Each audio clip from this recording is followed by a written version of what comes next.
And welcome to another episode of the Unlucky Puckheads podcast, 5 Minute Major. I am joined as always by PA Jets. How's it going, man? Woo! Hockey's coming. Heck yes. 2 days is when we're doing this recording. So right now it's Monday for us and puck drops on Wednesday. So we're very excited, ready to go. This 5 Minute Major is dedicated to Columbus. We're going to talk about the Jackets a little bit. We'll jump right in here because it is the 5 Minute Major. So we want to keep things moving. Over the summer, Columbus, during the draft, they had first-round picks, was a center, Liam Foudy, and I think he was 18th overall, Yep. and he did sign with the team in July, so we know that that's coming. And then the team also acquired Anthony Duclair, Riley Nash, Adam Clendening, and they re-signed Boone Jenner, Ryan Murray, Oliver Bjorkstrand, Panarin. Actually, was he still holding out or not? I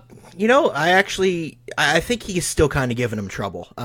He's kind of like a Trouba with us. It's still, very.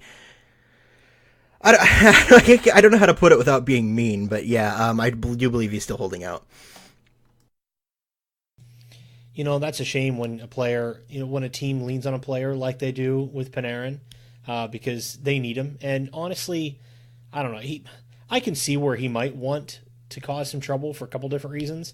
But I think I would label the Jackets as a pretty decent team. I mean, they're a threat. You go into their building and there's no guarantee you're going to win. It doesn't matter who you are. They can fight with you. They remind me a lot of Minnesota sometimes with how they play, like a really good defensive structure, but they have some really awesome firepower. And Panarin's is important to the team. So I hope if they haven't already, which I haven't read that they have, but I certainly hope that they come to terms and get them a little bit more friendly with each other, because it's a fun team to watch. I do love watching Jackets games. So, and how about just totally for the season coming up here? How do you see the Jackets coming in and ranking? Because I think they could possibly be a threat for at least. Yeah, I think they probably could make it into at least the first round of the playoffs. It's very possible. Yeah, and I think that's pretty much what you can count on them to do just about every year, with John Tortorella at the helm and the talent they do have there, both in goal on the defense and forwards.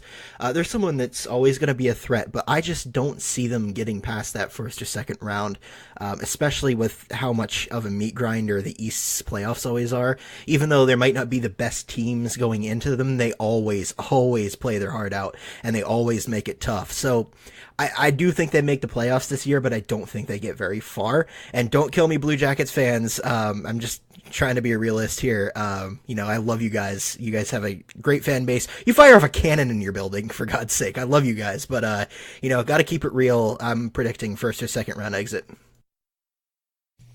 Agreed. What type of effect do you think Duclair and Nash are going to have on the team?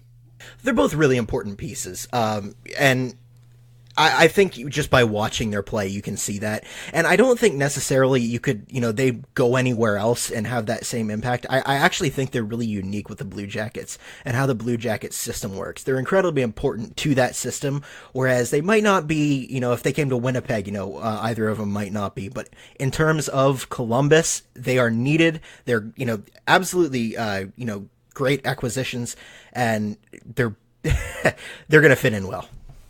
Yeah, that's a really good point because, I mean, the type of players they are and necessary to the Jackets team, if they were to be someplace like you said, Winnipeg, they would barely have a place to play, because Winnipeg is so stacked. And you're right, they're definitely important pieces. And you had also mentioned Torts, and so there was a little bit of a discussion if they can't pull off the playoffs this year, or if they get booted out in first round again, do you think Torts is going to be sitting on a hot seat? Yeah, absolutely. I think I think so too. He's caused a little bit of trouble for him before. We're all familiar with the Calgary incident, and I think if he can't lead him, a little bit closer to the promised land this year, he's going to be looked at for a potential replacement, in my opinion. Yeah, I totally agree with that, and it's almost crazy to say that about Torts already. But hey, it is what it is, and you never know. Change of scenery can improve things, but I'll just see how things go this year with the Columbus Blue Jackets. So any other thoughts on the Jackets from you? Only that it's hockey, anything can happen, and I will be cheering for them since they're not in the West. Yep, me too. All right, everybody, that is the Columbus Blue Jackets, and thanks for listening to the Unlucky Puckheads podcast.